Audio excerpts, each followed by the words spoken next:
Welcome to the Rim Break Rodeo. We hope this video helps. You begin by signing into Office 360 with your subscription account, enter work or school credentials, and complete multi-factor auth.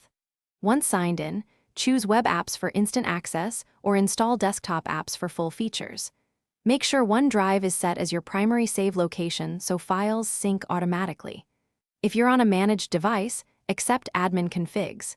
These steps get you into the ecosystem and ensure files, access, and security are ready before you start creating or collaborating.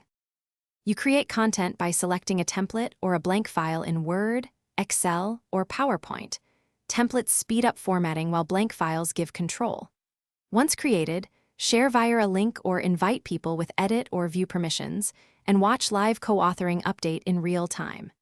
Meanwhile, schedule meetings in Teams and attach files from OneDrive so everyone opens the same version. Integrate Outlook Calendar and Planner to assign tasks and track progress.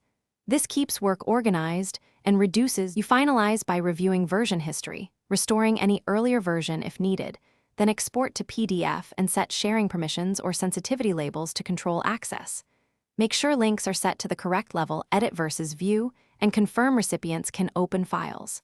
If sync problems occur, restart OneDrive, verify available storage, and sign out then sign back in. These steps usually refresh tokens and resume syncing. If issues persist, clear cache or contact your admin for policy checks. This resolves most access blockers. Thanks for watching. Consider subscribing if we helped you.